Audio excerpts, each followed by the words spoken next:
नमस्कार, पाहूयात विशेष बातमी। खंडोबाच्या नावानं चांगभलं, येळकोट येळकोट जय मल्हाराच्या जयघोषात पारे गावची खंडोबा यात्रा संपन्न।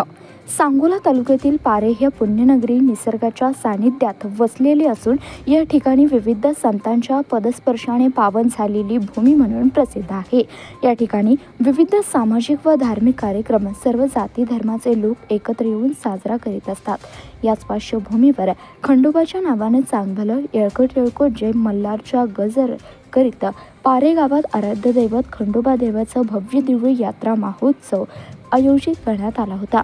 या उत्सवाची सांगता बुधवार दिनांक 26 रोजी भव्य दिव्य पालखी सोहळ्याने झाली।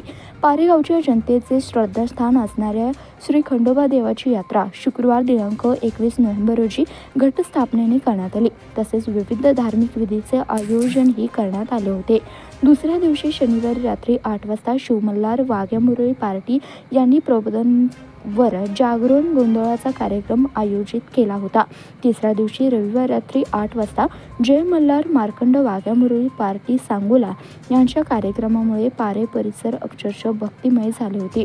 सोमवारी चौथ्या दिवशी रात्री 8 वाजता सदानंद वाघ्यामुरळी पार्टी नाझरे यांचाही जागरणाचा कार्यक्रमाने सदर भाविक भक्तांची मने जिंकली। मंगळवारी उपवास व सायंकाळी नागदिवे दिवटी पाजळणेसह विविध धार्मिक विधी पार पडत रात्री 8 वाजता जय मल्हार पारंपरिक वाघ्यामुरळी पार्टी पारे यांच्या देवाच्या जागर गोंधळ कार्यक्रम आयोजित करण्यात आला होता। तसेच शेवटच्या दिवशी 26 नोव्हेंबरला सकाळी लंगर तोडून त्यानंतर येळकोट येळकोट जय मल्हार जयघोषाने भव्य दिव्य पालखीची मिरवणूक काढण्यात आली होती। त्यानंतर सर्व भाविक भक्तांना महाप्रसादाचं नियोजनही करण्यात आलं होतं। धन्यवाद। पाहत रहा CBS न्यूज मराठी।